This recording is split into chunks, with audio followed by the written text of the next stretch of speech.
Tonight, we're stepping behind the marble columns and silk curtains of ancient Rome's most scandalous secret gatherings, the private villa parties where senators, merchants, and aristocrats indulged in pleasures that would make modern hedonists blush. These weren't just dinner parties with wine. They were elaborate theatrical productions of desire, power, and forbidden appetites that could topple governments and reshape the empire itself. Before we continue deeper into these ancient shadows, take a quiet moment to subscribe if these forgotten stories bring you peace. And if you're still drifting with us, let us know in the comments where you're listening from tonight. It's always fascinating to see who joins us from around the world as we wander through history's quieter moments. The invitation arrives at your domus just as the sun begins its descent behind the 7 hills of Rome. It's not parchment. That would be too common. Instead, a thin sheet of hammered silver bears elegant script in crimson ink, sealed with wax that smells faintly of roses, and something darker, more intoxicating. The messenger who delivered it vanished before you could glimpse his face, leaving only the metallic whisper of his sandals against stone and the lingering scent of expensive perfume. You hold the invitation up to the oil lamp's flickering glow, and the words seem to dance in the amber light. Lucius Valerius Maximus requests your presence at the Villa Voluptatis for an evening of philosophical discourse. When Venus rises, follow the path of white petals. Discretion is divine. Your hands tremble slightly, not from fear, well, not entirely, but from the electric anticipation that courses through your veins. Everyone in Rome knows whispered stories about Valerius's gatherings. They say his villa sits nestled in the hills beyond the city walls, hidden by cypress groves and guarded by slaves sworn to silence. They say senators have emerged from his parties with newfound political alliances, and that merchant princes have left with trade agreements worth more than temples. They also say that some guests never speak of what happens there, their eyes holding secrets too dangerous for daylight. But tonight you've been chosen. As darkness settles over the city like a velvet cloak, you make your preparations. The typical Roman toga won't suffice, not for where you're going. Instead, you select a tunic of finest Egyptian linen, dyed the color of deep wine and soft as whispered promises against your skin. Your sandals are leather-worked so supple they feel like extensions of your feet, laced with silk cords that catch the lamplight. A touch of scented oil at your throat, myrrh mixed with something exotic that the trader claimed came from the edges of the known world. The streets of Rome at night are a different creature entirely.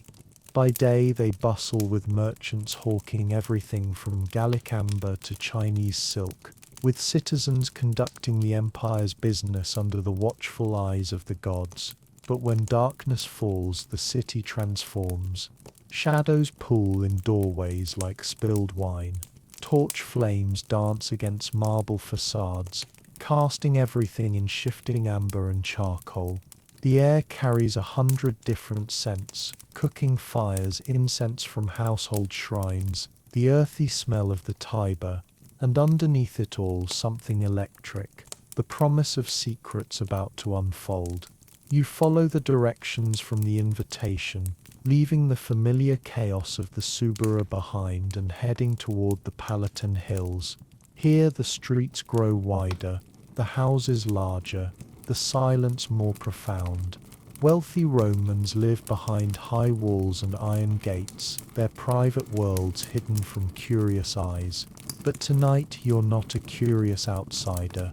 Tonight you have silver permission to enter paradise. The path begins innocuously enough, a marble-paved road that winds between estates owned by Rome's most powerful families. But as you climb higher into the hills, away from the city's glow, the paving stones give way to something extraordinary. White rose petals, scattered as if by invisible hands, create a luminous trail that seems to glow in the moonlight. Each step releases their fragrance into the night air, a perfumed pathway that leads you deeper into mystery. The cypress trees grow thicker here, their dark branches intertwining overhead to form a natural cathedral. Somewhere in the distance you hear the soft tinkle of wind chimes, or perhaps jewelry moving against silk.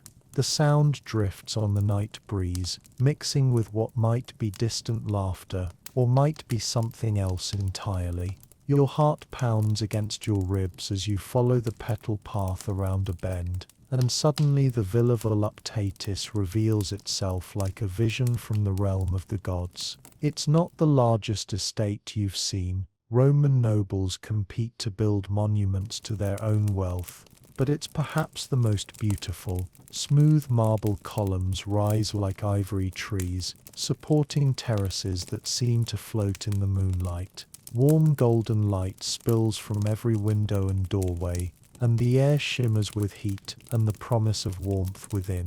But it's the sounds that make your breath catch. Soft music drifts from the villa, not the martial drums or ceremonial horns of public festivals, but something far more intimate. Lyres and flutes weave melodies that seem to caress your skin even from a distance. Underneath the music, you catch fragments of conversation, laughter that sounds like silver bells, and occasional sounds that make heat rise in your cheeks despite the cool night air. Torches line the final approach to the villa's entrance, but these aren't ordinary flames. They burn with colors you've never seen before, blues and greens and deep purples that cast everything in an otherworldly glow. The smoke carries scents that make your head swim slightly. Frankincense certainly, but also jasmine, sandalwood and other fragrances you can't identify but that make your pulse quicken. Standing at the threshold, you pause for one final moment of the person you were before tonight. Tomorrow you'll return to your regular life, conducting business in the forum, offering prayers at the family shrine, maintaining the careful social dance that keeps Roman society functioning. But tonight belongs to Venus, to desire, to the dangerous freedom that money and power can buy. You step forward into the golden light, leaving the familiar world behind, and cross into a realm where senators become satyrs, where matrons transform into goddesses, and where the careful boundaries of Roman propriety dissolve like honey in warm wine. The night has only just begun. The first thing that strikes you as you cross the threshold isn't what you see, it's what you feel. The air inside Villa Voluptatis moves differently than ordinary air. It's warmer, heavier, laden with moisture that seems to carry whispers and sighs along with the intoxicating blend of perfumes. Every breath feels deliberate, almost ceremonial, as if the very atmosphere has been crafted to awaken senses you didn't know existed. The entrance hall stretches before you like something from a fever dream painted by the gods themselves. The floor is a masterpiece of mosaic work, but not the typical scenes of military victory or mythological heroes that decorate most Roman homes. Instead, your feet trace patterns of intertwined bodies rendered in tiny tiles of gold, silver, and precious stones. Each step places you literally within scenes of divine passion. Venus embracing Mars, Jupiter pursuing Europa, Bacchus dancing with his wine-drunk followers. The artistry is so exquisite that the figures seem to move in the flickering torchlight, creating the illusion that you're walking through living mythology. Slaves move through the space like silk-wrapped shadows, but these aren't the typical household servants you're accustomed to seeing in Roman villas. Each one appears to have been selected for beauty as much as skill. Young men with the sculpted physiques of Greek statues glide past carrying silver trays that gleam like captured moonlight. Women whose skin glows with oils and whose hair cascades in elaborate braids adorned with pearls offer goblets of wine with movements that flow like dance. Their clothing, if it can be called clothing, consists of sheer fabrics that seem designed more to suggest modesty than provide it. The men wear tunics of transparent linen that leave little to imagination, while the women are draped in silk so fine it appears to be woven from mist itself. Gold chains circle their waists, throats and ankles, catching the light with every movement and creating a symphony of gentle chiming that accompanies their silent service. But perhaps most striking is their silence. Not the oppressive quiet of fearful servitude, but something far more intriguing, a deliberate hush that suggests they are witnesses to secrets too precious for casual conversation. Their eyes hold knowledge, and when they look at you, it's with the kind of assessment usually reserved for valuable artwork or rare gems. The sound of approaching footsteps draws your attention, and you turn to see your host materializing from the golden shadows like a vision given flesh. Lucius Valerius Maximus is nothing like the stern-faced senators you encounter in the forum during daylight hours. Gone is any pretense of austere Roman virtue. Instead, he appears before you as a man who has embraced pleasure as both art and philosophy. His toga has been replaced by a robe of deep purple silk that seems to shift between violet and crimson with each movement. The fabric clings to his form in ways that suggest both wealth and careful attention to physical maintenance. This is a man who understands that the body is a temple worthy of worship. Gold jewelry adorns his fingers, wrists and throat, but nothing excessive enough to appear vulgar. Instead, each piece has been chosen to catch and reflect light, creating the impression that he glows from within. "My dear friend," Valerius says, his voice carrying the same warm honey quality as aged wine, "welcome to my humble sanctuary of earthly delights." His smile reveals teeth that gleam white as Carrara marble, and his eyes hold depths that suggest both wisdom and dangerous secrets. "I trust your journey through the darkness was illuminating." Before you can respond, he gestures to one of the ethereal servants, who immediately appears at your side with a goblet that seems too beautiful to be meant for mere drinking. The cup itself is carved from a single piece of black obsidian, polished to mirror smoothness and set with tiny rubies around the rim. The wine within glows deep red in the torchlight, and its aroma carries hints of exotic spices that make your mouth water and your head feel slightly light. Tonight's vintage, Valerius explains with evident pride, is from vines that grow on the slopes of Mount Vesuvius, watered with morning dew and blessed by priestesses of Bacchus himself. The grapes are harvested only during the full moon, and the wine is aged in amphorae that once held nectar meant for the gods. He raises his own goblet in a toast that feels more like a ritual blessing. To new experiences, old pleasures, and the divine madness that connects them both. The wine slides across your tongue like liquid silk, carrying flavors that seem to bloom and evolve with each sip. There's the expected richness of well-aged grapes, but underneath runs something more complex. Hints of honey, whispers of cinnamon, and a warmth that spreads through your chest like captured sunlight. By the third sip, you notice that the edges of your vision have begun to soften slightly, and sounds seem to carry more music than before. The evening's other guests are already gathering in the main hall. Valerius continues, his hand coming to rest lightly on your shoulder with casual intimacy that would be scandalous in daylight, but feels perfectly natural here. Senators, merchants, artists, philosophers, all united in their appreciation for life's more refined pleasures. You'll find the conversation stimulating. As he guides you deeper into the villa, you catch glimpses of rooms branching off from the main corridor, each one revealing tantalizing fragments of what lies ahead. Through one doorway you see what appears to be a library, but the scrolls are illuminated by lamplight that reveals readers whose attention seems focused on more than mere text. Another room contains what might be a gymnasium, but the exercises being performed there bear little resemblance to traditional Roman fitness routines. The air grows warmer as you walk, and the sounds of the gathering ahead become more distinct. Laughter ripples like water over stones, punctuated by the soft sighs of fabric against skin and the gentle percussion of jewelry meeting flesh. Somewhere in the distance, a woman's voice rises in what might be song or might be something far more primal, creating melodies that seem to resonate in your bones. "Tell me," Valerius says quietly as you approach the entrance to the main hall, "what do you know of the ancient mysteries?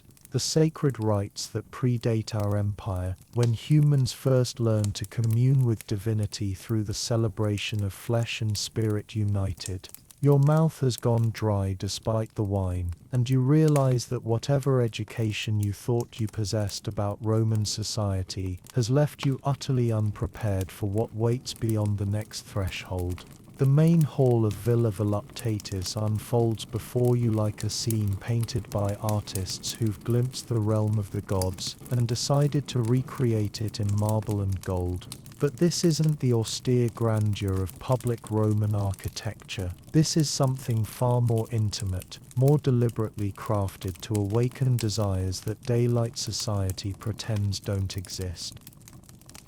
The ceiling soars overhead, supported by columns carved not with traditional Roman eagles or laurel wreaths, but with intertwining figures that seem to writhe and dance in the flickering light of 100 oil lamps. Each lamp burns with flames of different colors, some natural gold, others touched with salts that create blues and greens and deep purples, casting the entire space in an otherworldly glow that makes everything appear touched by magic. But it's the guests that truly transform the space from mere architecture into something alive and breathing with possibility. This isn't a gathering of Rome's elite as you've ever seen them before. Gone are the formal togas and studied poses of Senate meetings or public ceremonies.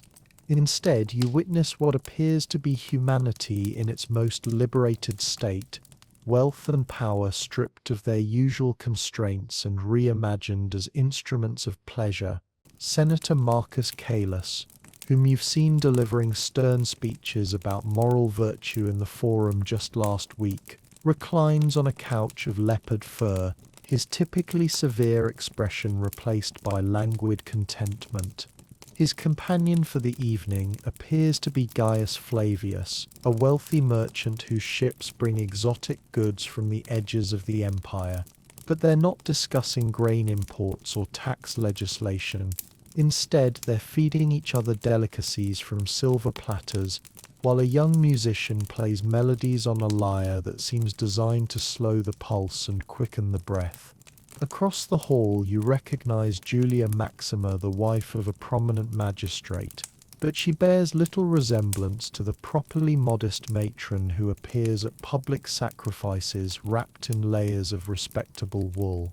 Tonight she wears silk so fine it appears to be woven from moonbeams, and her hair, usually bound in the severe styles dictated by Roman propriety, cascades freely down her back, adorned with strings of pearls that catch the lamplight with every movement.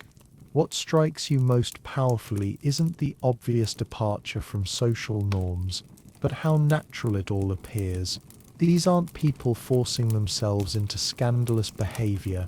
They're individuals who have found a space where their authentic desires can emerge without fear of judgment or consequence.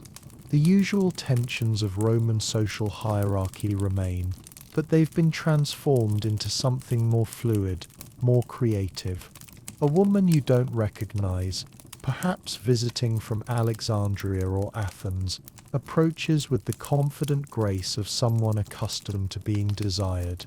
Her skin glows with oils that carry scents of jasmine and sandalwood, and her eyes hold depths that suggest she's witnessed pleasures that exist beyond the boundaries of ordinary experience. First time at one of Valerius's gatherings, she asks, her voice carrying an accent that might be Egyptian or perhaps something more exotic. The shock passes quickly, but the wonder that tends to linger. Before you can respond, she gestures toward a group clustered around what appears to be a gaming table, but the stakes being wagered seem to involve more than mere coins. Senator Brutus there just lost 3 ships to Merchant Flavianus in a dice game, but he doesn't seem particularly distressed about it. Perhaps because the merchant's daughter has been whispering poetry in his ear for the past hour. The complexity of what you're witnessing begins to crystallize. This isn't simply wealthy Romans behaving badly. It's an entirely parallel society operating by different rules. The same people who spend their days navigating the rigid protocols of empire are here exploring what happens when those constraints dissolve. Political enemies share wine and intimate conversation. Social boundaries blur as senators' wives discuss philosophy with freed slaves whose insights prove more valuable than senatorial wisdom. Valerius appears at your side again, moving with the practiced ease of someone who orchestrates such gatherings regularly. You're beginning to understand, he observes, noting your expression of fascinated bewilderment. What you're witnessing isn't the corruption of Roman virtue. It's the revelation of Roman possibility. When we strip away the performance of public life, what remains is far more honest, far more human. He guides your attention to a corner where an elderly senator, a man notorious for his public speeches about moral decay, sits in deep conversation with a young philosopher whose ideas about pleasure and virtue would be considered dangerously radical in daylight. Senator Gracchus has been arguing for years that the empire's strength comes from discipline and denial. But here, engaging with ideas that challenge his assumptions, he discovers truths that no amount of public rhetoric could reveal. The wine continues to work its subtle magic, and you find your initial shock giving way to curiosity. The conversations you overhear aren't the crude exchanges you might expect from such a gathering. Instead, they're sophisticated discussions about art, philosophy, and the nature of human desire, but conducted in an atmosphere where abstract ideas can be explored through direct experience. A poet known for his public verses about military glory stands near a fountain shaped like Venus rising from foam. But tonight he's reciting entirely different work. Lines about the connection between physical pleasure and spiritual transcendence that would never be heard in respectable company. His audience of merchants, senators, and their companions listens with the same attention they might give to Cicero delivering oratory, but their responses involve more than mere intellectual appreciation. The beautiful paradox, Valerius continues, is that by abandoning the pretense of virtue, we often discover virtue's true nature. When Senator Caelus shares genuine intimacy with Merchant Flavius, they forge understanding that no amount of formal diplomacy could achieve. When Julia Maxima speaks her authentic thoughts without the filter of social expectation, her wisdom emerges in ways that surprise even herself. You're beginning to realize that what initially appeared to be simple hedonism is actually something far more sophisticated, a laboratory for exploring the possibilities of human connection when freed from the constraints that typically govern interaction between different classes, genders, and social roles. The evening has revealed its first layer of truth. This isn't about the abandonment of civilization, but about the creation of an alternative one. As your eyes adjust to the golden haze of wine and lamplight, you begin to notice something extraordinary hiding in plain sight.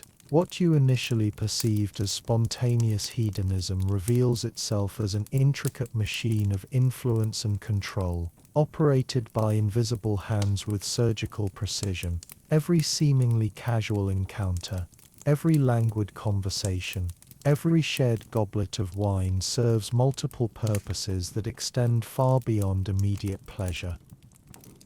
The slaves you first admired for their beauty now reveal themselves as something far more sophisticated than mere servants. Watch the young man with skin like polished bronze who moves between Senator Appius and Merchant Tiberius, refilling their wine with practiced timing. His presence isn't accidental. You notice how his subtle gestures guide their conversation towards specific topics, how his strategic absences create moments of privacy when sensitive subjects arise. He's not just serving wine, he's orchestrating diplomacy. The woman who glides between couches adjusting silk cushions carries herself with the confidence of someone who understands her true value. Her ears capture fragments of every conversation.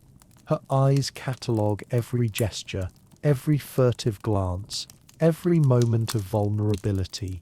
She's building an archive of secrets more valuable than any treasure in the imperial vaults. Later you realize this intelligence will be sorted, analyzed, and deployed with the precision of military strategy. Valerius himself moves through the gathering like a master conductor leading an orchestra of desires and ambitions. What appears to be casual socializing reveals itself as careful choreography. He guides Senator Marcus toward the Egyptian merchant's daughter, not for romantic reasons, but because Marcus controls grain distribution while the merchant needs reliable transport contracts. The conversation that follows, lubricated by wine and intimate atmosphere, accomplishes more than months of formal negotiations could achieve. The art, Valerius murmurs to you as you observe this delicate dance, lies in making everyone believe they're following their own desires while actually serving a greater design. Senator Brutus thinks he's pursuing pleasure with that lovely Greek philosopher, but she happens to be the daughter of Alexandria's most influential grain trader. By morning, Rome's bread supply will be secured for the next 3 seasons, and Brutus will believe it was his own diplomatic brilliance. Near a fountain sculpted in the shape of intertwined dolphins, you witness something that makes your blood run cold with its implications. Julia Silvana, wife of General Quintus, whispers intimately with a young man whose muscled physique and bearing suggest military training. But this isn't a simple affair. You recognize him as Gaius Terminus, son of Rome's most powerful arms manufacturer. While they explore each other's bodies with increasing passion, they're also negotiating weapons contracts that will determine which legions receive superior equipment and which must make do with inferior arms. The realization strikes you like lightning. Lives hang in the balance of these seemingly frivolous encounters. Soldiers will live or die based on conversations conducted between silk sheets. Provincial governors will rise or fall depending on whom they pleasure in perfumed alcoves. The empire's fate is being decided not in marble meeting halls, but in chambers where political power mingles with the most primal human drives. You begin to understand why discretion is so absolute here. A single misplaced word about tonight's activities could topple governments. If Rome's citizens discovered that their bread prices were determined by sexual liaisons, that their sons' military equipment depended on adultery among the elite, that trade routes opened or closed based on who shared whose bed, the resulting chaos would make barbarian invasions seem like minor inconveniences. The slaves, you now realize, are the true architects of this system, chosen not just for beauty but for intelligence, loyalty, and an almost supernatural ability to read human nature. They serve as living repositories of information. The young woman who oils Senator Callus's shoulders knows more about upcoming legislation than most magistrates. The man who tends the braziers has heard enough military secrets to command armies or destroy them. But their power comes with ultimate vulnerability. Their knowledge makes them invaluable, but also dangerous. You notice how certain slaves bear small scars, marks that suggest tongues have been carefully shortened to prevent clear speech, or fingers altered to make writing difficult. They can gather secrets but struggle to betray them, creating perfect vessels for information too sensitive for the written word. In one shadowed alcove, you glimpse something that makes your stomach tighten with recognition of the stakes involved. Senator Flavius, notorious for his public stance against foreign trade agreements, lies entwined with what appears to be a beautiful courtesan.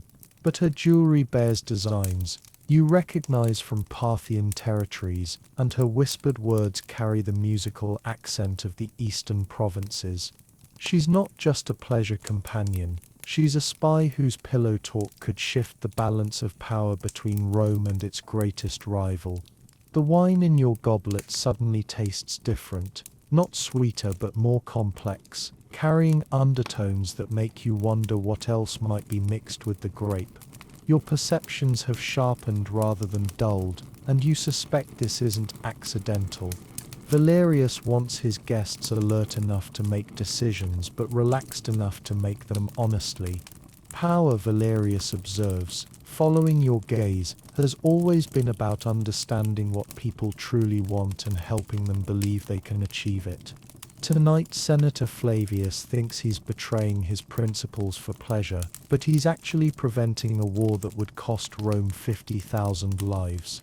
The Parthian negotiator believes she's seducing state secrets from a fool, but she's actually receiving the terms for a peace treaty that serves both empires. A chill runs down your spine as you realize you're not just witnessing history being made, you're becoming part of it. Every conversation you've had, every person you've spoken with, every reaction you've displayed has been noted, catalogued, assessed for potential use. Your presence here wasn't random invitation, it was careful calculation. You are no longer an observer of Villa Voluptatis. You have become one of its instruments, and the question that terrifies you is whether you'll ever be able to leave. The evening's true nature reveals itself as servants begin placing platters before the reclining guests, but these aren't ordinary Roman delicacies. Each dish has been crafted not just to nourish the body, but to awaken desires that polite society pretends don't exist.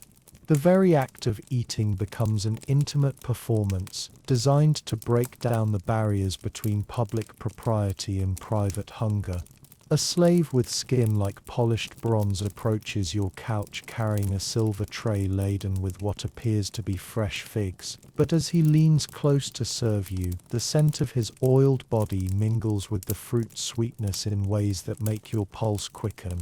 His fingers brush yours as he places the delicacies within reach, the touch lingering just long enough to suggest possibilities beyond mere service.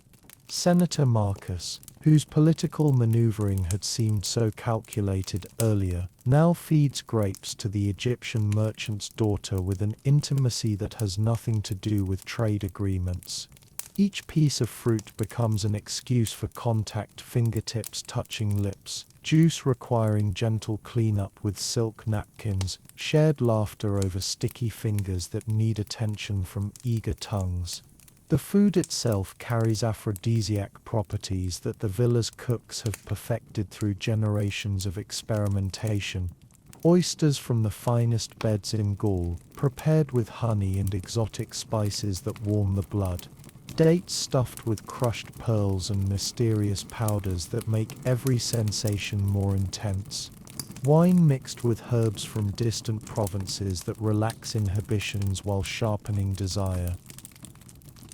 You sample a delicate pastry shaped like Venus herself, and immediately feel heat spreading through your chest and lower. The merchant beside you notices your reaction and smiles knowingly, offering you a goblet of wine that seems to glow with its own inner light. "The evening's just beginning," he murmurs, his voice carrying undertones that make you very aware of how close he's sitting. Around the hall, the atmosphere grows increasingly charged as the aphrodisiac foods work their subtle magic.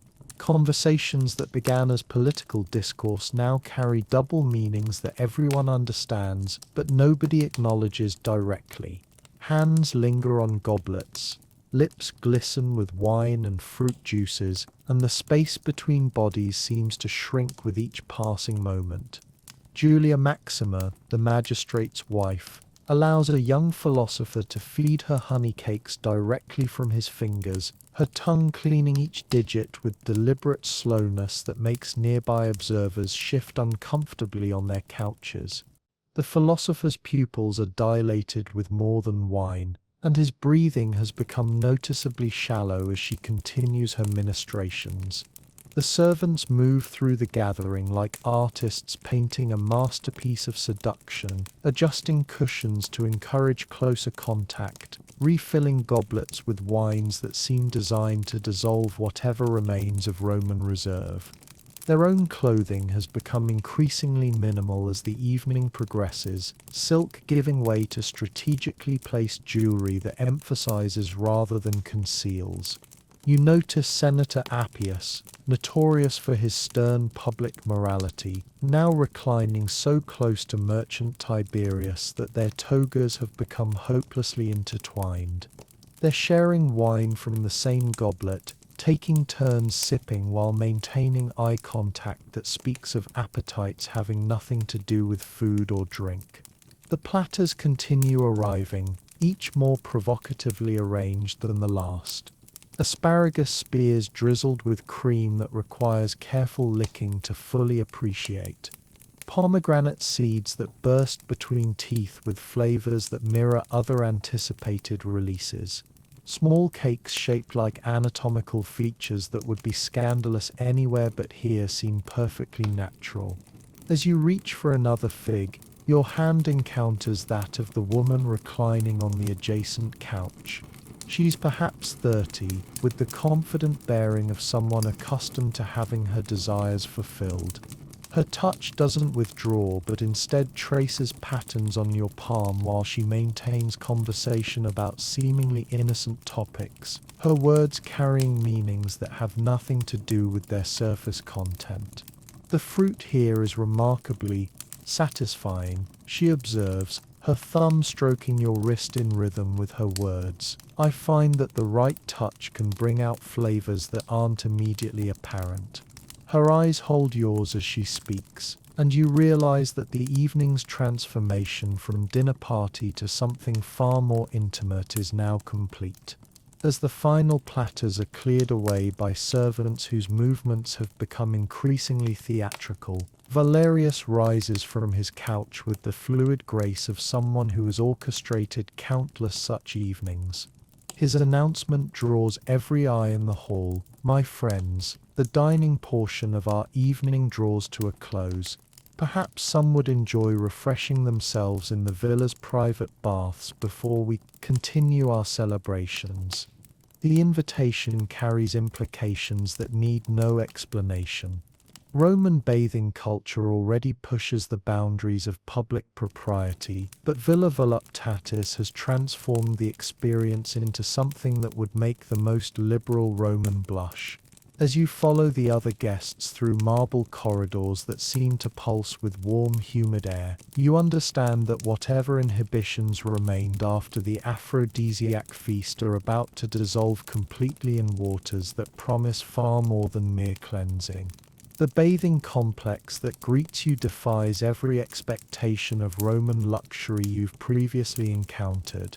Instead of the segregated facilities that characterize even the most extravagant villas, these chambers flow together in an open design that makes privacy impossible and intimacy inevitable.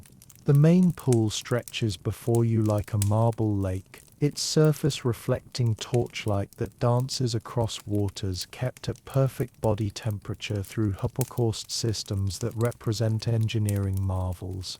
Steam rises from multiple pools of varying temperatures and purposes, each one scented with different combinations of exotic oils that create distinct atmospheric zones.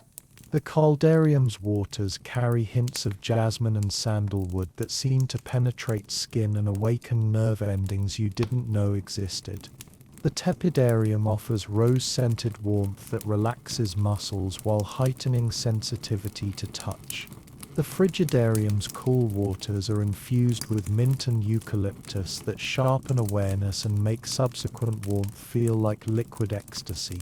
But it's the specialized pools that reveal the complex's true purpose. Waters heated to precise temperatures that encourage specific physiological responses. Mineral combinations that enhance sensitivity while reducing fatigue. Chemical additions that create effects on the skin that make every touch feel magnified and significant. The engineering represents generations of experimentation in combining Roman hydraulic expertise with aphrodisiac sciences. Senator Marcus requires no encouragement to begin disrobing, his movements watched with open appreciation by both male and female companions. The Egyptian merchant's daughter assists him with his toga's complicated folds, her hands lingering on his chest and shoulders with touches that serve no practical purpose beyond mutual pleasure.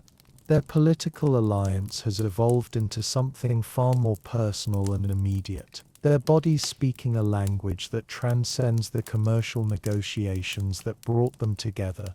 The oil application area reveals attendants whose training clearly encompasses more than conventional massage techniques. Young men with physiques that rival Greek statuary work scented preparations into willing skin with movements that blur the line between therapeutic treatment and erotic art.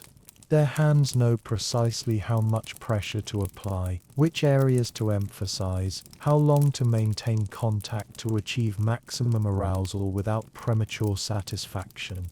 You hesitate for only a moment before following their example, allowing the silk-clad servants to help remove your clothing with hands that seem to caress as much as assist. The freedom of nakedness in this perfumed environment feels intoxicating, every nerve ending awakened by warm air and appreciative gazes from other bathers who make no attempt to hide their interest in your revealed form. The oils they apply to your skin carry properties beyond simple lubrication. Preparations that increase blood flow to sensitive areas. Substances that heighten tactile sensation while reducing friction. Mixtures that warm with movement and cool with stillness, creating constant awareness of your body's position and activity. The application process itself becomes an extended foreplay as skilled hands ensure complete coverage of every surface.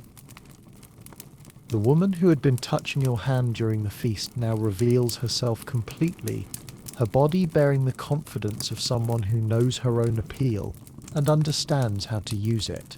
She enters the warm water with movements that transform simple bathing into erotic display, each step highlighting different aspects of her form, while her eyes never leave yours. The invitation in her gaze needs no verbal expression as she settles into the pool with positioning that suggests specific possibilities. The pool's design reveals itself as you enter the perfectly heated water. Hidden benches at various depths accommodate different activities and positions. Jets of warm water positioned to provide stimulation to strategic areas of submerged bodies. Current systems that create gentle movement against skin, while supporting bodies in positions that would require significant effort on land.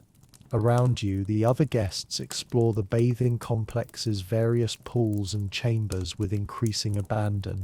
Julia Maxima and her philosopher have found a secluded alcove where natural hot spring water bubbles up through marble channels, creating an environment that feels sacred to Venus herself.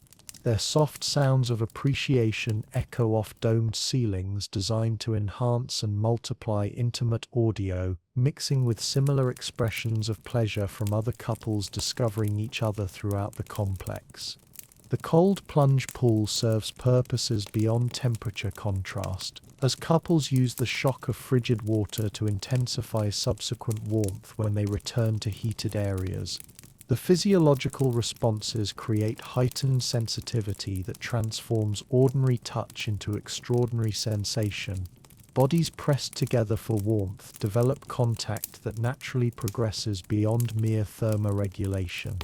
The oil massage area reveals new possibilities as trained attendants demonstrate techniques that blend therapeutic knowledge with erotic expertise. Senator Appius lies face down on a heated marble platform while skilled hands work scented oils into his skin with strokes that are definitely not medical in nature. His expressions of appreciation suggest that Roman masculinity has room for pleasures that daylight society would never acknowledge, his responses encouraging the attendant to explore more intimate applications of professional skill. You find yourself accepting similar treatment, allowing hands far more skilled than any you've experienced to discover tensions you didn't know existed and release them through touches that send electricity through your entire nervous system. The oils they use seem designed to heighten sensitivity, making every caress feel magnified and significant. Their techniques combine pressure point knowledge with understanding of erogenous zones, creating experiences that transcend simple massage. The steam rooms offer even more intimate possibilities, where visibility becomes limited and touch becomes the primary sense. Bodies pressed together on marble benches slick with moisture and oils, exploring each other through touch alone while the heated air makes breathing an effort that sounds remarkably like passion. The humidity carries scents that seem designed to encourage abandonment, while temperature creates urgency that promotes decisive action over hesitation. Underwater exploration reveals that the pools have been designed with intimate encounters specifically in mind. Smooth surfaces that won't abrade skin during energetic activity. Depths that allow standing positions while providing buoyancy for more complex arrangements. Circulation systems that maintain water clarity despite whatever activities occur within. Your own explorations with the confident woman from dinner progress naturally from shared bathing to more deliberate intimacies. Her knowledge of aquatic pleasure exceeds anything your previous Roman education provided, and her willingness to both teach and learn creates experiences that redefine your understanding of what bodies can accomplish together when freed from gravitational constraints and social inhibitions. The acoustic properties of the bathing complex enhance every sound: water moving against skin, gentle splashing, soft expressions of appreciation, the subtle sounds of intimate contact.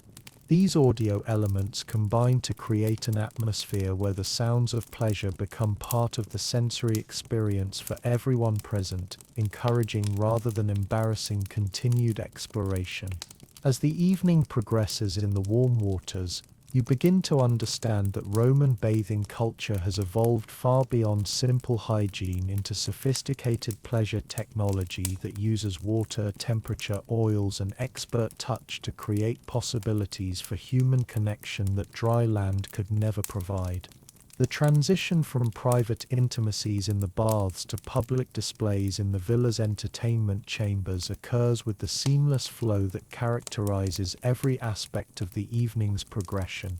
Wrapped in silk robes that cling to still damp skin, the guests migrate towards sounds of music that carries rhythms unknown to traditional Roman celebrations. The performance space that awaits defies easy description. Unlike the rigid seating arrangements of public theaters, this venue flows organically with cushioned areas at different levels, allowing spectators to recline in various configurations while maintaining clear views of the central stage. But the most striking feature becomes apparent as the evening's entertainment begins. The boundary between performer and audience has been deliberately eliminated. Professional entertainers, dancers, musicians, and acrobats whose training clearly extends far beyond conventional artistic disciplines move through the assembled guests as integral parts of each performance. A lyre player with the physique of a gladiator serenades different groups while encouraging audience participation that becomes increasingly physical as the evening progresses. The first formal performance features a dancer whose interpretation of Venus's birth from sea foam requires gradually removing layers of silk that seem to dissolve rather than fall away.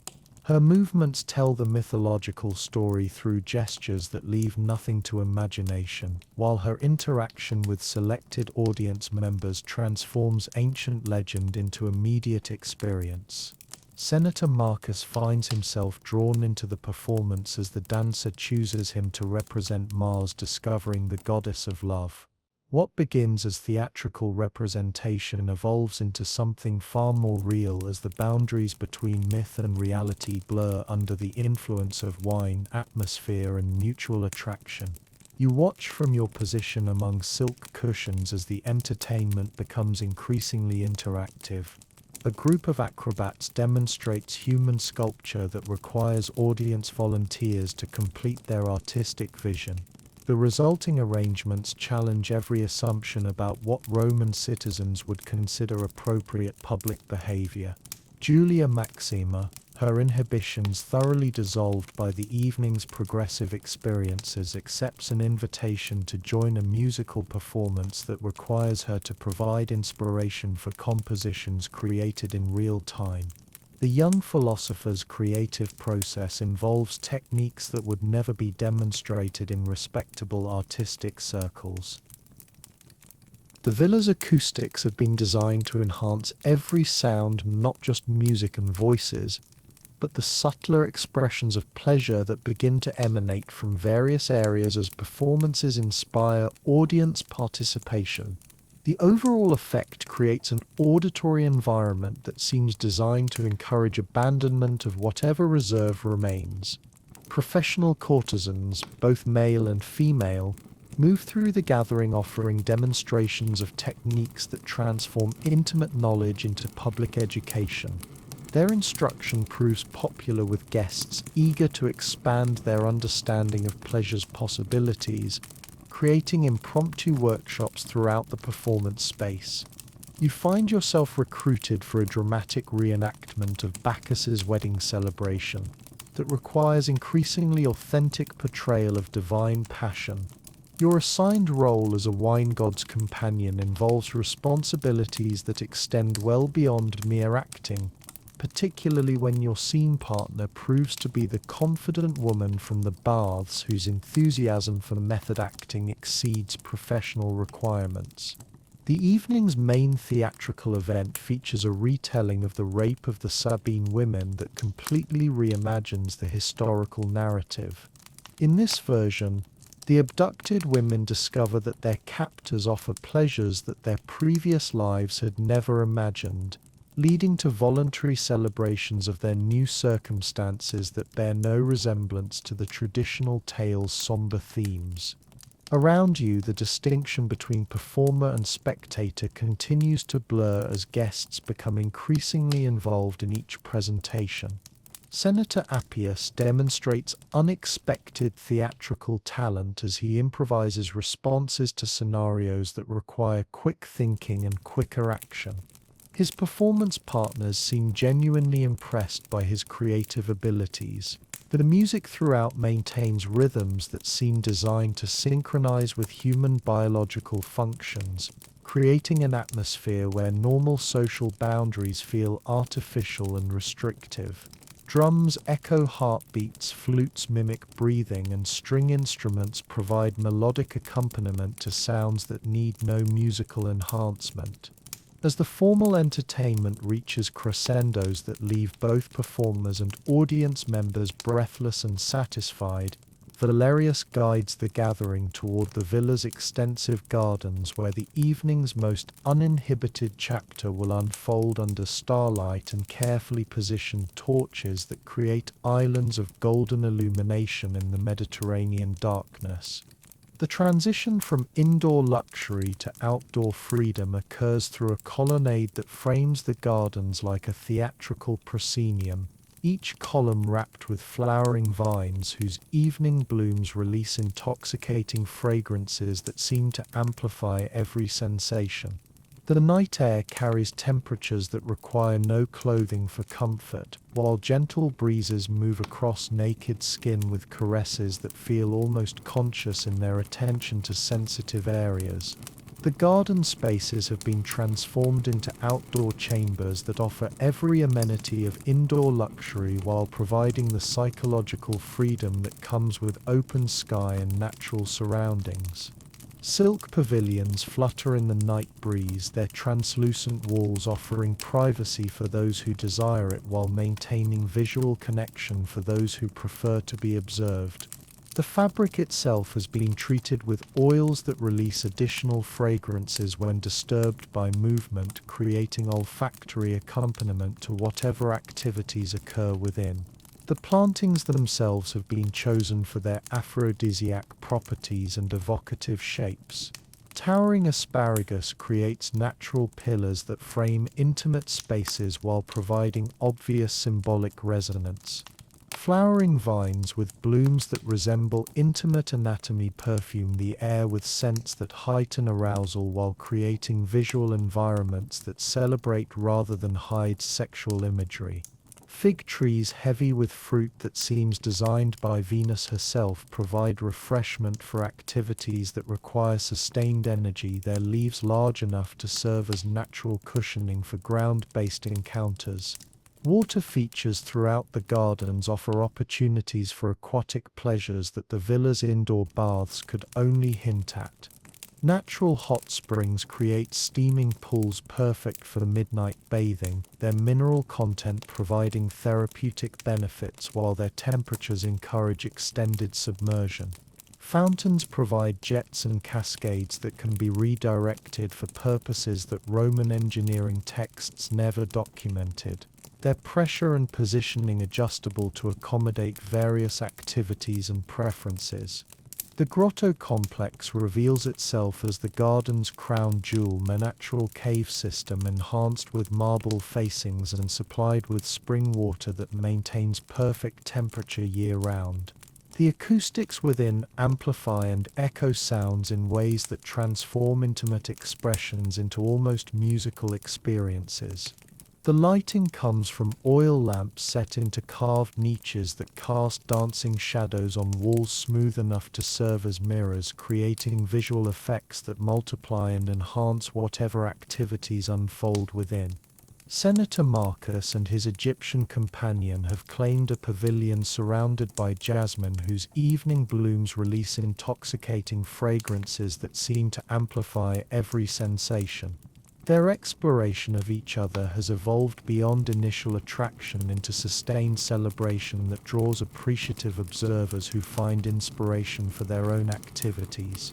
The sounds of their pleasure carry across the night air, mixing with similar expressions from throughout the gardens to create an audio environment that encourages rather than inhibits continued exploration. You discover that the garden's design encourages movement between different areas and activities, creating opportunities for encounters with various partners throughout the night. The confident woman from earlier has introduced you to friends whose interests complement your own, leading to explorations of group dynamics that challenge every assumption about Roman social boundaries. The natural setting seems to dissolve artificial constraints, making arrangements feel organic rather than calculated. The herb gardens reveal their special purpose as participants discover plants whose consumption creates specific effects. Mint that heightens sensitivity to touch. Basil that increases energy and endurance. Exotic varieties imported from distant provinces that create euphoric states without dulling awareness. Professional courtesans provide guidance about proper preparation and dosage, ensuring beneficial effects while preventing overconsumption that might interfere with appreciation of available pleasures. Julia Maxima has found her way to the central grotto where warm springs create an environment that feels sacred to Venus herself. Her philosopher companion provides intellectual stimulation that enhances rather than competes with physical pleasures, demonstrating the compatibility between mental and bodily satisfaction that conventional Roman culture artificially separates. Their union in the echoing cave creates sounds that seem to emerge from the earth itself.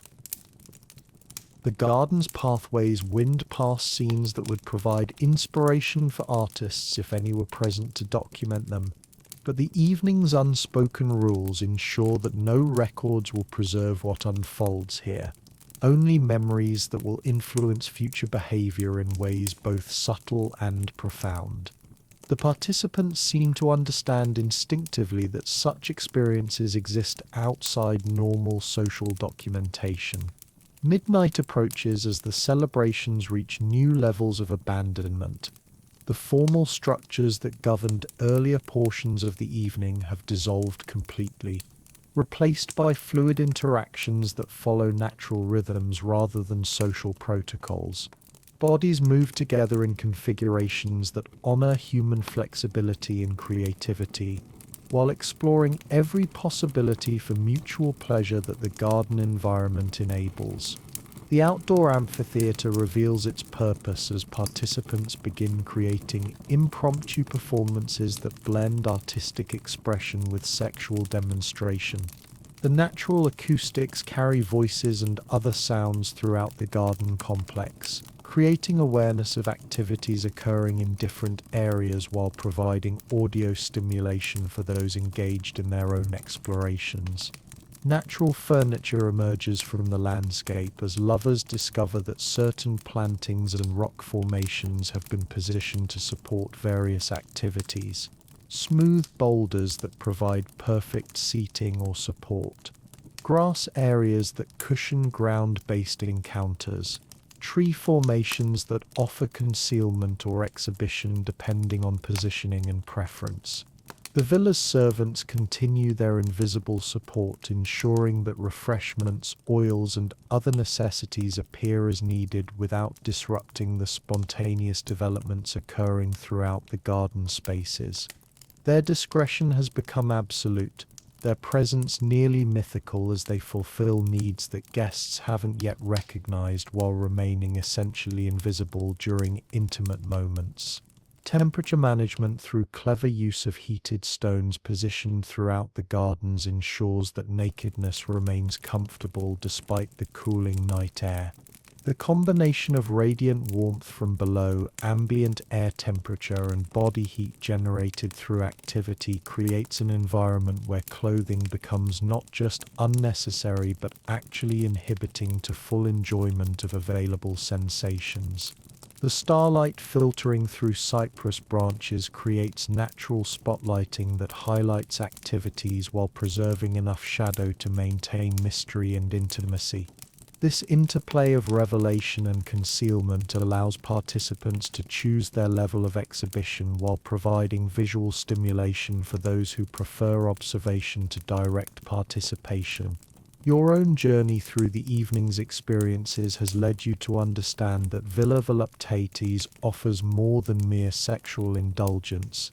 It provides complete liberation from the constraints that normally govern Roman social interaction.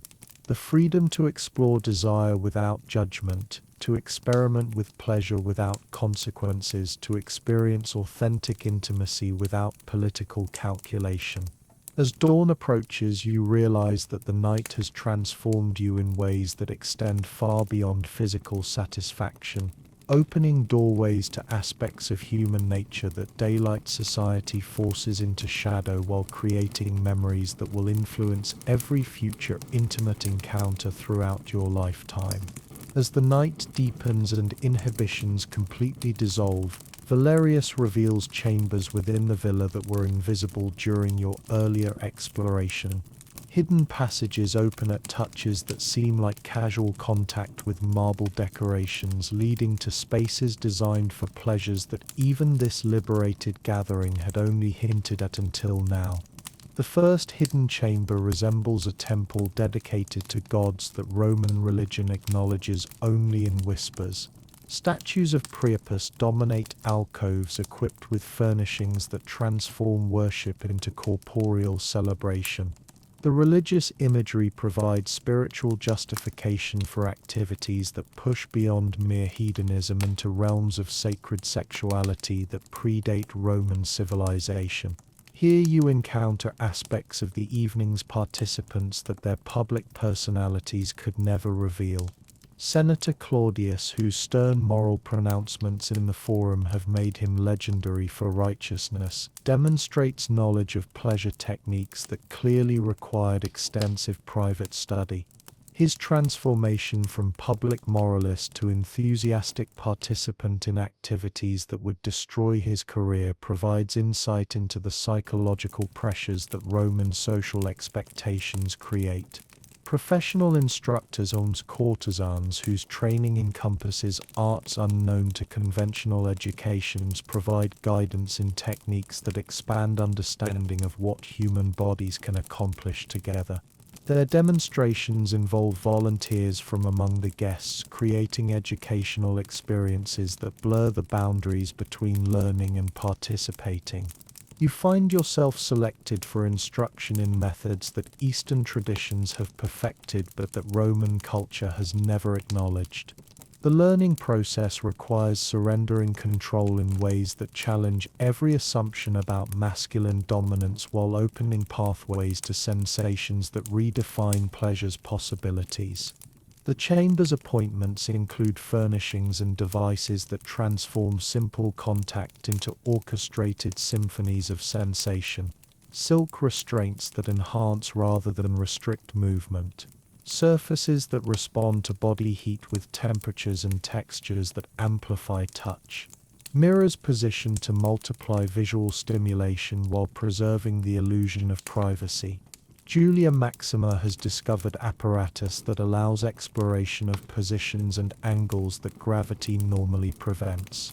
Her enthusiastic experimentation with possibilities that Roman engineering accidentally enables draws observers whose appreciation encourages increasingly ambitious demonstrations of human flexibility and endurance. The Egyptian merchant's daughter reveals knowledge that suggests her education encompassed traditions far more ancient than anything Rome has preserved. Her guidance transforms other participants into students of arts that Cleopatra's court might have recognized, but that contemporary civilization has forgotten.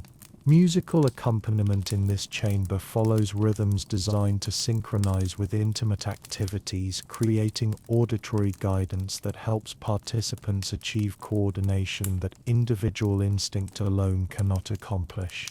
The resulting harmonies between sound and movement produce experiences that transcend simple physical satisfaction. Refreshments continue to appear throughout the night, but these offerings serve specific purposes related to the chamber's activities. Oils with properties that enhance sensitivity and endurance.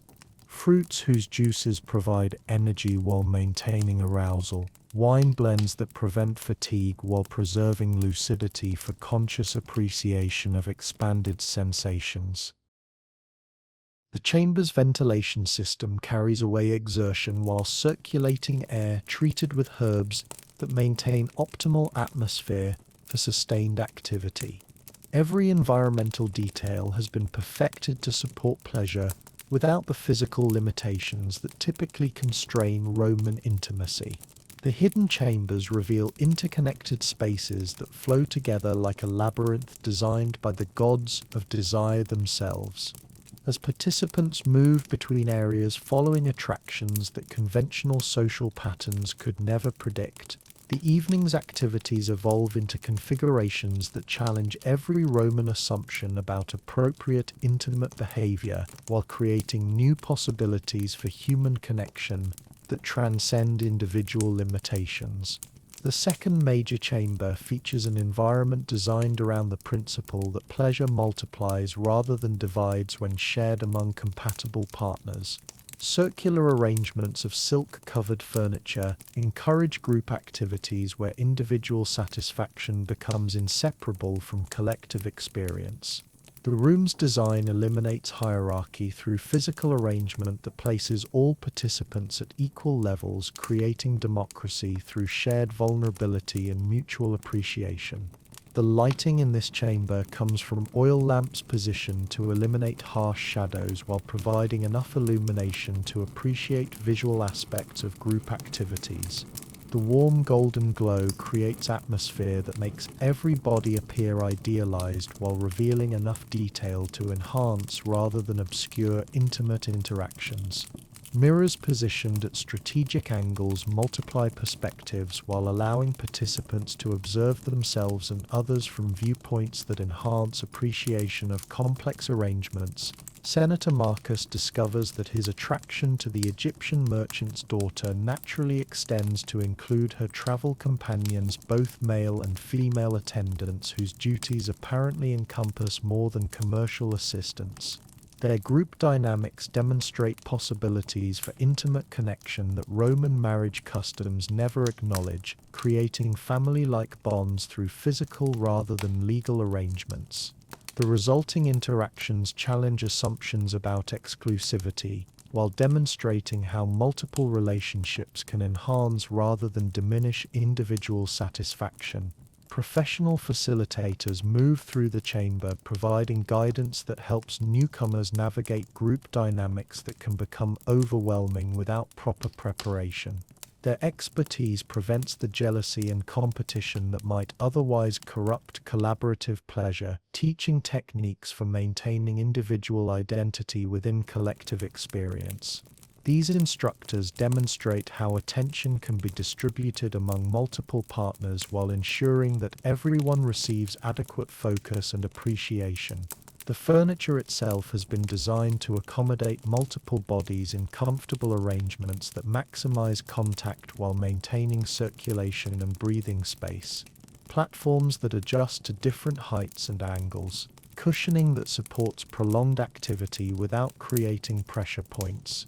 Surfaces that remain comfortable even during energetic movement while providing enough stability for complex positioning that would be impossible on conventional Roman furnishings.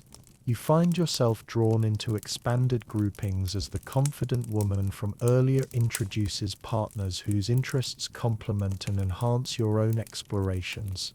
The resulting interactions require communication skills that extend far beyond verbal negotiation, developing intuitive understanding of multiple partners' needs and preferences simultaneously. Learning to read subtle signals becomes essential when attention must be divided among several people whose responses provide feedback about effectiveness of various approaches. The acoustic design creates interesting effects as sounds from group activities blend and harmonize in ways that enhance rather than distract from individual experiences. The chamber's shape and materials combine to create resonances that make expressions of pleasure more musical, encouraging vocalization while preventing any single sound from becoming overwhelming. This audio environment helps coordinate group activities by providing rhythmic guidance that assists with synchronization. Julia Maxima demonstrates remarkable adaptability as she explores possibilities that her marriage to a magistrate never allowed. Her enthusiasm for learning new techniques from multiple teachers simultaneously creates educational opportunities that benefit everyone involved while satisfying desires that conventional Roman relationships cannot accommodate. Her transformation from reserved matron to enthusiastic participant illustrates the psychological liberation that group activities can facilitate. The chamber's appointment includes specialized equipment that supports group activities without creating mechanical interference with natural interaction. Adjustable supports that accommodate unusual positions. Restraints that enhance sensation without limiting movement. Surfaces that provide leverage for complex arrangements while remaining comfortable for extended use. These tools extend human capability without replacing human connection. Temperature and humidity control maintains optimal comfort for sustained activity while ensuring that multiple bodies in close proximity don't create uncomfortable conditions. Air circulation removes exertion while introducing fresh atmosphere treated with aromatics that maintain arousal without causing fatigue. The environmental management allows focus on pleasure rather than physical discomfort that might otherwise limit exploration. Religious elements throughout the chamber provide spiritual framework for activities that might otherwise seem purely carnal. Shrines to fertility gods offer blessing for unions that transcend traditional categories.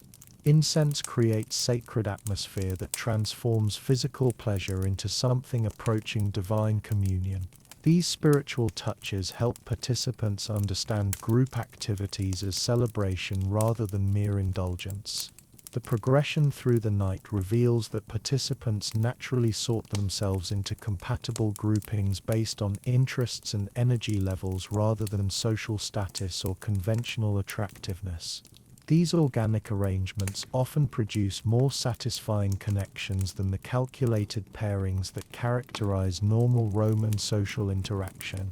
Trust develops quickly when vulnerability is shared equally among all participants.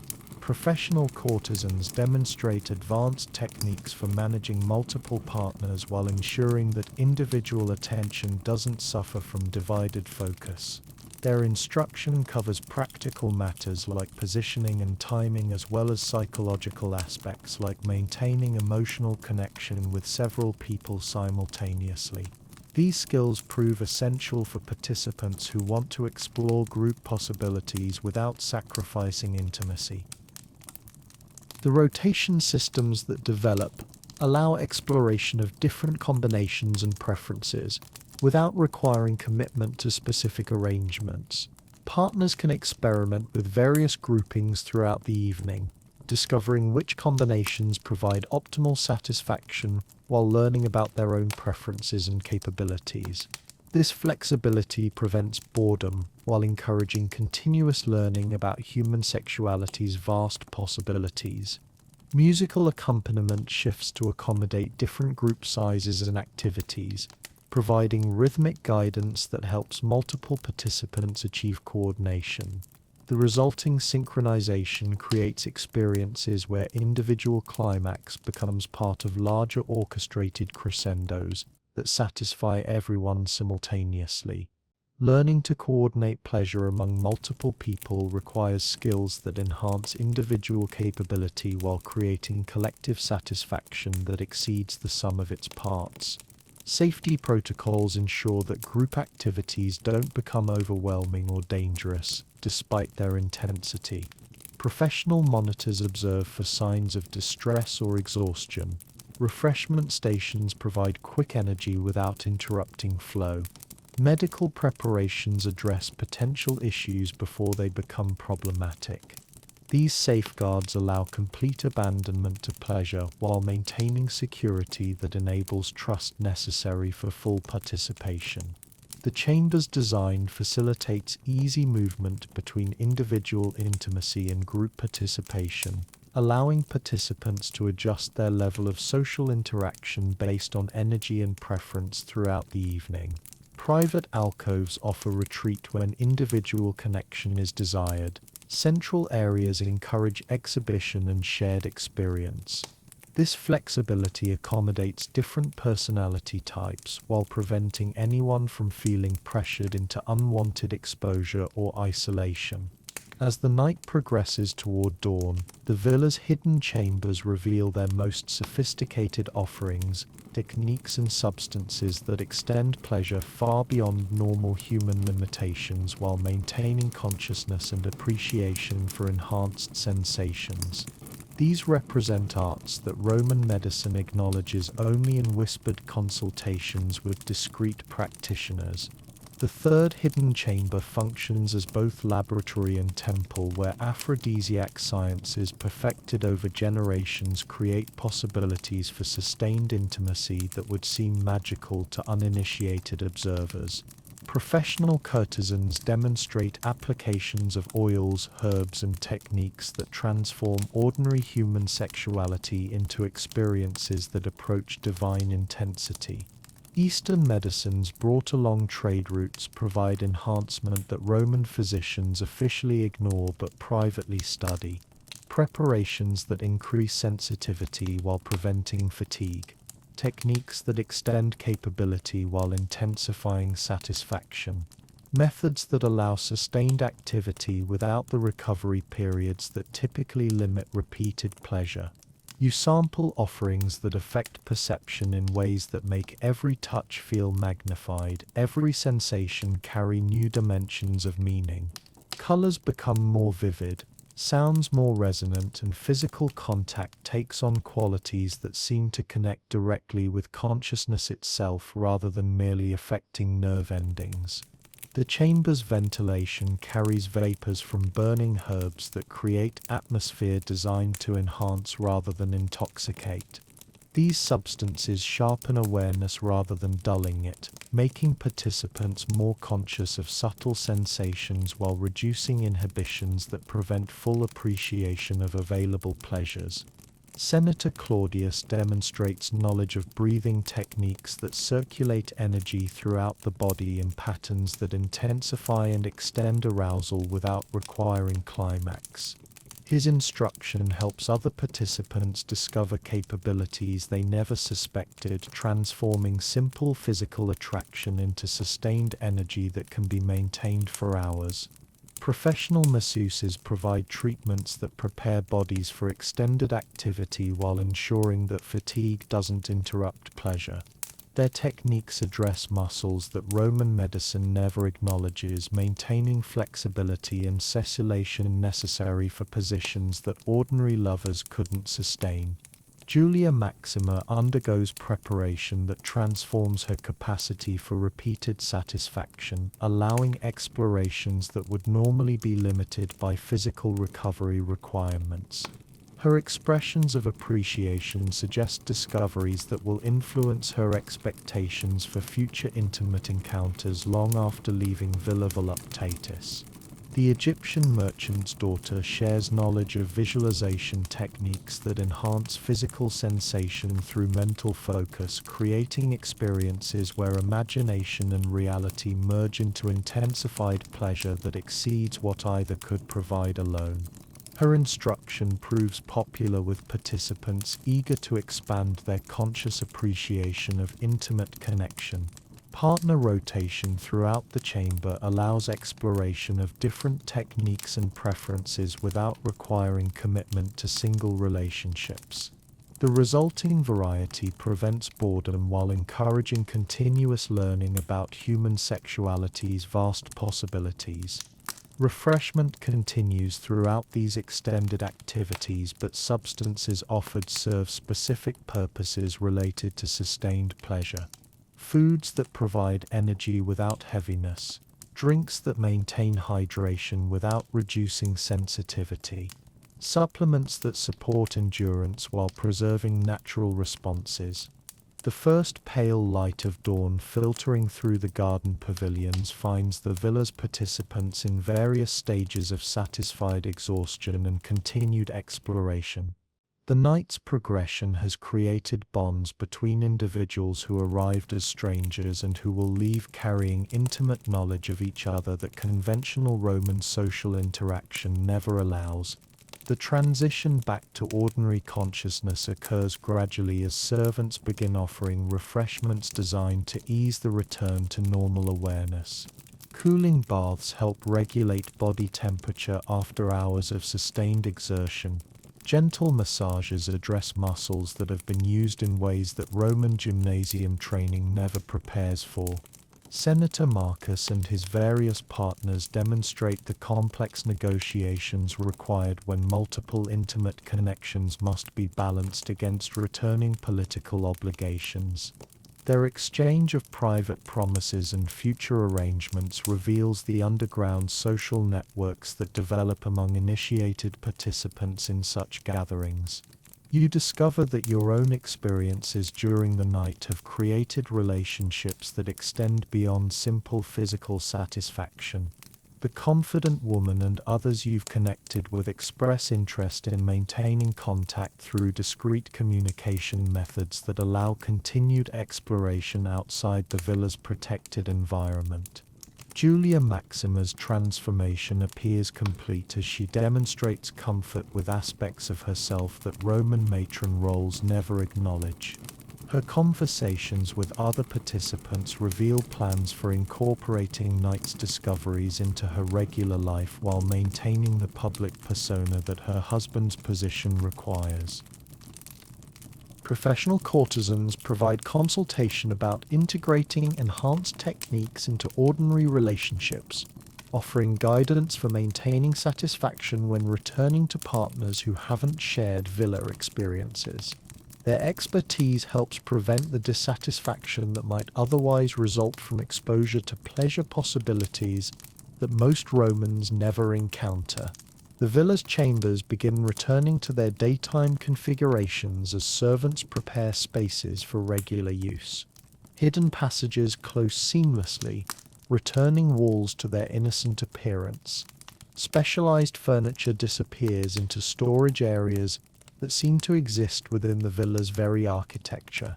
Participants gather for final refreshments that serve practical purposes beyond mere sustenance. Foods that restore energy depleted during extended activities. Drinks that clear systems of enhancement substances. Preparations that ensure no evidence of the night's activities remains visible to outside observers. The psychological integration proves as important as physical recovery. Discussion groups form spontaneously as participants process experiences that challenge fundamental assumptions about human sexuality and social organization. These conversations reveal the intellectual satisfaction that accompanies physical pleasure when both are pursued without artificial constraints. As the gathering prepares for dispersal, participants engage in negotiations that will determine how the night's connections influence their future relationships. The bonds formed through shared intimate experiences create obligations and opportunities that extend far beyond the villa's boundaries while requiring absolute discretion to protect everyone involved. Exchange of coded communications methods allows participants to maintain contact without exposing the nature of their relationships to uninitiated observers. These networks enable continued exploration of enhanced intimacy while navigating the social constraints that govern regular Roman life. Senator Claudius distributes invitations to smaller gatherings that occur throughout the year, each designed around specific interests that emerge during the villa experience. These specialized events allow participants to pursue particular aspects of expanded sexuality without requiring the comprehensive intensity that Villa Voluptatis provides. You receive multiple invitations from partners who expressed interest in continued exploration of techniques discovered during the night. These range from simple intimate dinners that allow private application of enhanced methods to more elaborate gatherings that recreate favorite aspects of the villa experience in different settings. Professional participants offer ongoing instruction for those interested in developing expertise that would allow hosting similar gatherings. Their training encompasses not just sexual techniques but the logistical and psychological skills necessary for creating environments where such exploration can occur safely. The Egyptian merchant's daughter extends invitations to visit establishments in Alexandria that provide even more advanced instruction in arts that Rome officially ignores. Her connections offer access to traditions that predate Roman civilization while maintaining compatibility with contemporary social requirements. Julia Maxima organizes discreet gatherings among senatorial wives who share interest in exploring possibilities that their public roles prevent. These events allow application of villa discoveries within the constraints of maintaining political marriages while satisfying desires that conventional relationships cannot accommodate. Economic arrangements emerge as participants with complementary resources agree to support each other's continued exploration. Merchants provide exotic substances and equipment. Politicians offer protection from legal consequences. Wealthy citizens finance facilities that recreate favorite villa experiences. The morning's final rituals include oath-taking that ensures mutual protection of secrets shared during intimate connection. These agreements create bonds stronger than legal contracts enforced by mutual vulnerability rather than external authority. Departure occurs in carefully orchestrated waves that prevent observers from associating participants with each other or with the villa itself. Transportation arrangements disguise destinations while providing alibis for absence during the night's activities. As you prepare for your own departure, you realize that the experiences of Villa Voluptatis have provided more than temporary pleasure. They've opened pathways to aspects of human connection that will influence every future relationship while remaining invisible to uninitiated observation. Your return to ordinary Roman life carries the secret knowledge of pleasures that exist beyond the boundaries of conventional society, creating a double existence where public propriety masks private understanding of human sexuality's vast possibilities. The city's streets, markets, and forums now appear as elaborate theaters where citizens perform roles that deny their authentic desires while unconsciously signaling readiness for liberation. The first challenge involves integrating enhanced techniques into existing relationships without revealing their source. Your regular intimate partners notice changes in your approach and capability, requiring careful explanation that attributes improvements to general experience rather than specific instruction. The delicate balance between satisfying desires awakened at Villa Voluptatis and maintaining social relationships that predate that transformation requires constant navigation. Professional obligations continue as before, but business meetings and social gatherings now carry additional layers of meaning, as you recognize subtle signals that identify other villa participants. A senator's casual gesture during forum debate, a merchant's choice of jewelry at public ceremonies, and a matron's particular way of declining certain foods at dinner parties.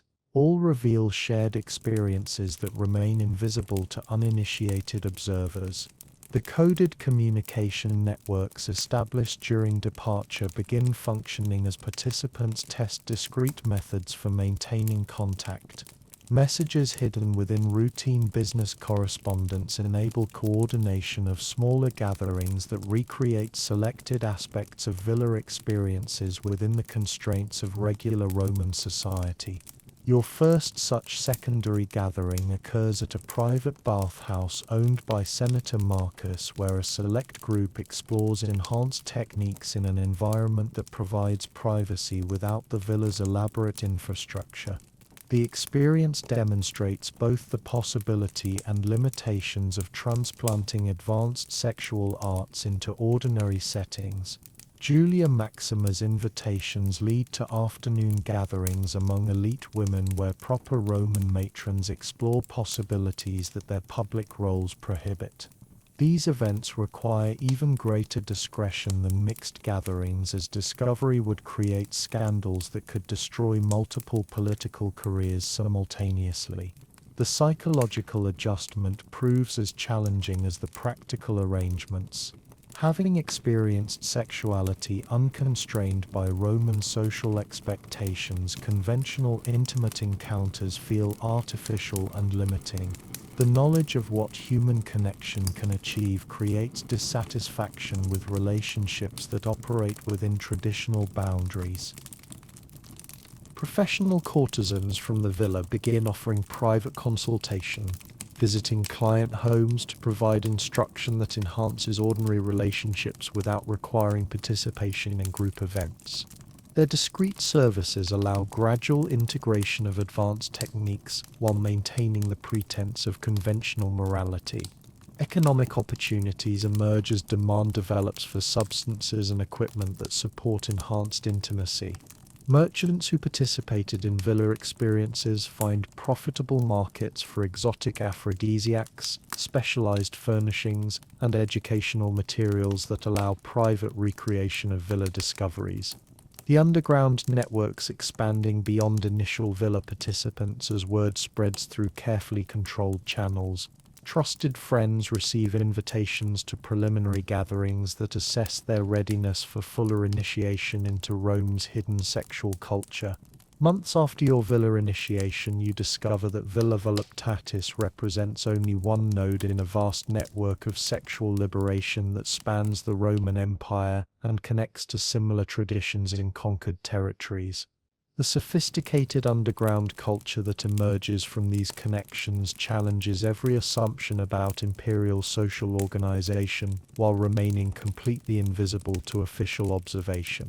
Provincial governors who participated in villa experiences established similar facilities in distant territories, creating opportunities for Roman administrators to explore enhanced sexuality while maintaining political authority.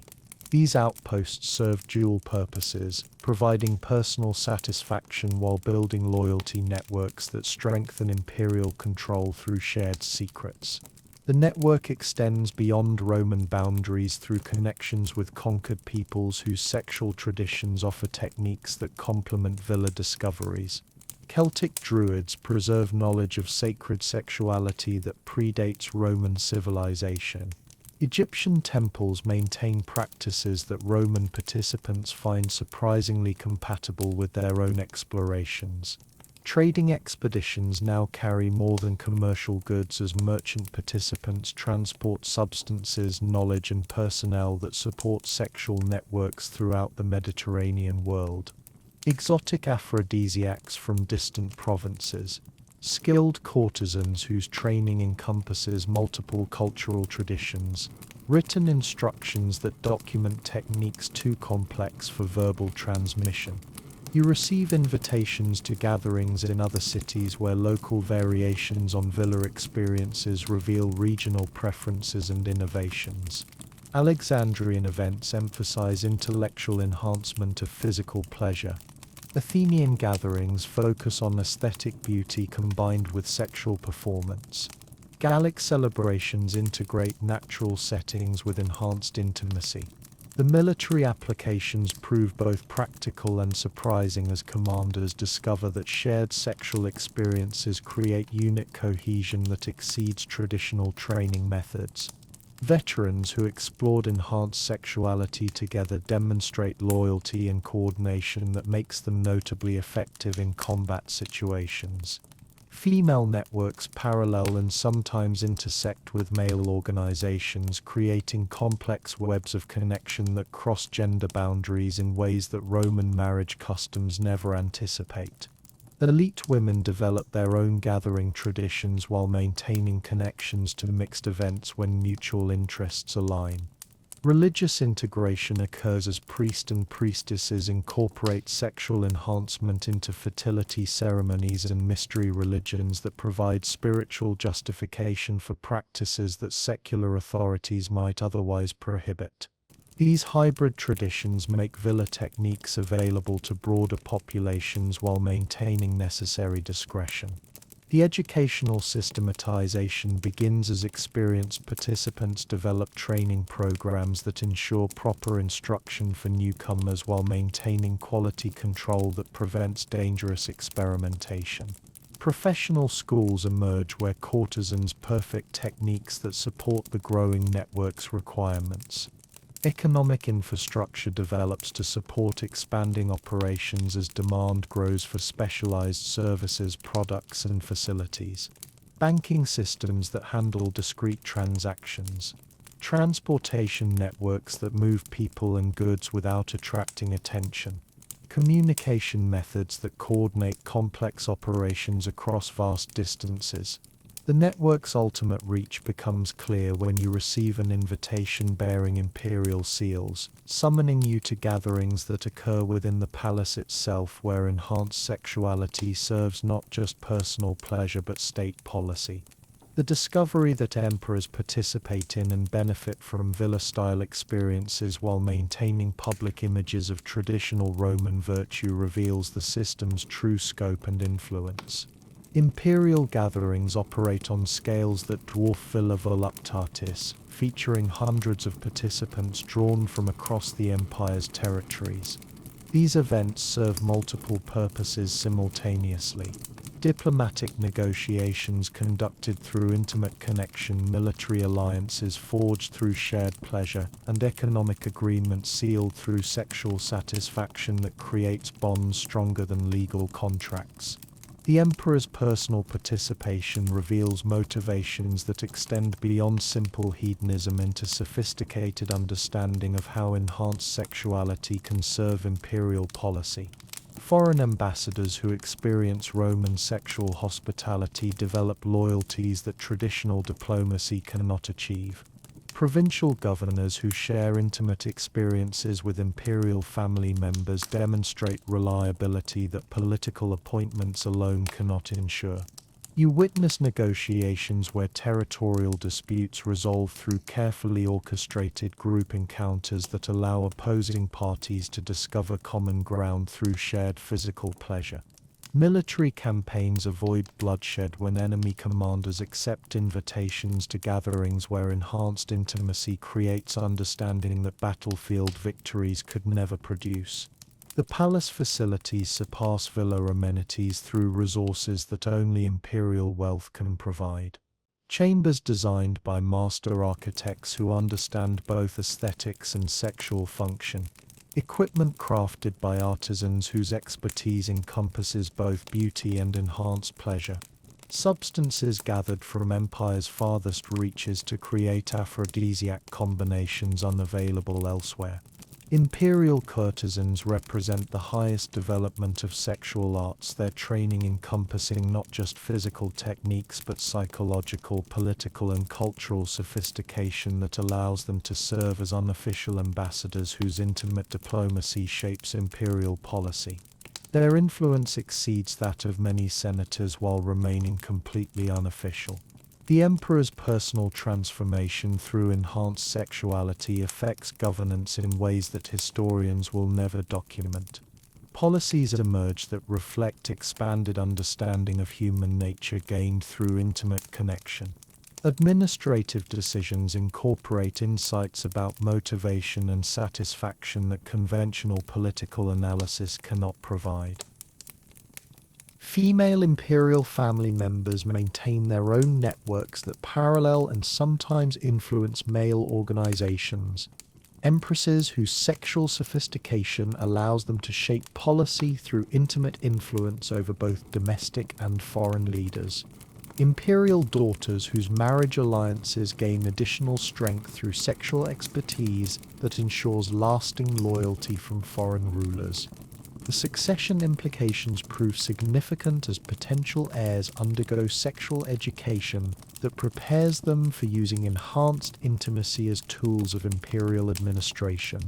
The next generation of Roman leadership will possess capabilities that current political theory cannot anticipate or accommodate.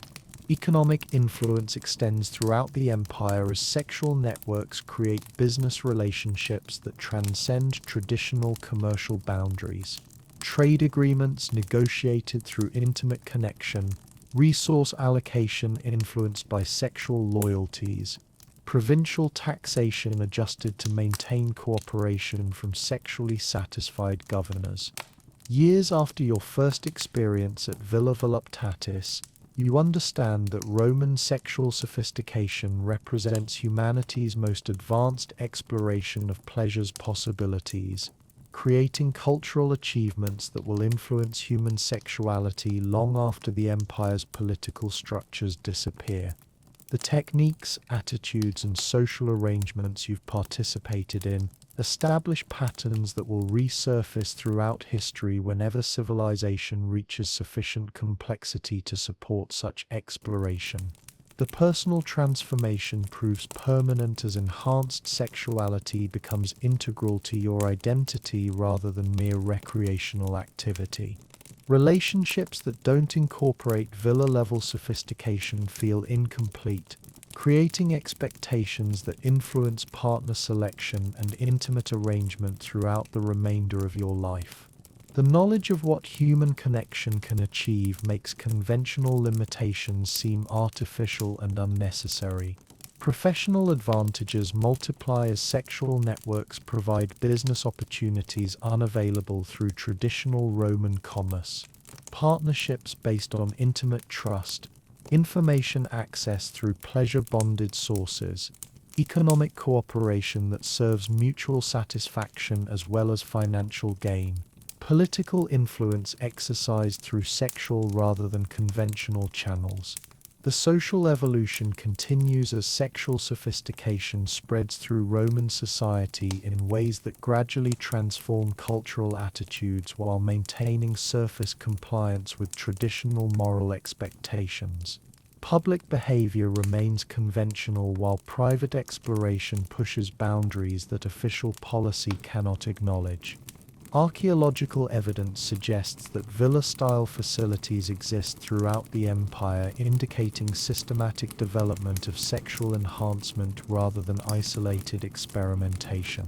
Future historians who discover these sites without understanding their true purpose will misinterpret Roman sexuality in ways that underestimate the sophistication achieved during the empire's peak.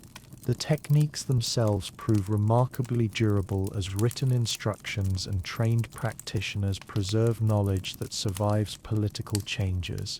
Barbarian invasions destroy Roman political structures but cannot eliminate sexual arts that adapt to new cultural contexts while maintaining essential effectiveness. Religious integration ensures that enhanced sexuality continues through various spiritual traditions that provide justification for practices that secular authorities might prohibit.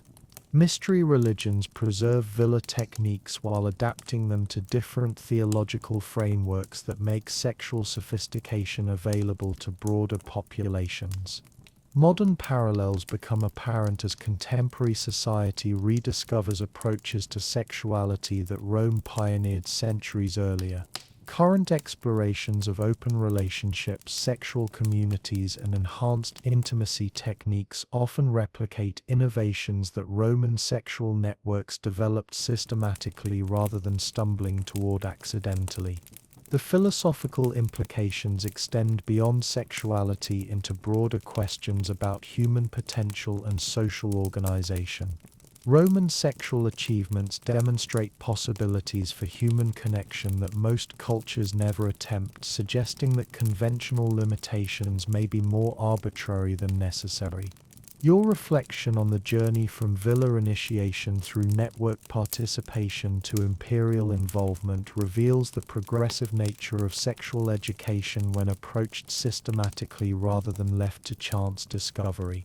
Each stage builds capabilities that enable access to increasingly sophisticated possibilities. The final recognition emerges that villa voluptates offered not just sexual pleasure but complete education in human potential that encompasses physical, emotional, psychological, and social development.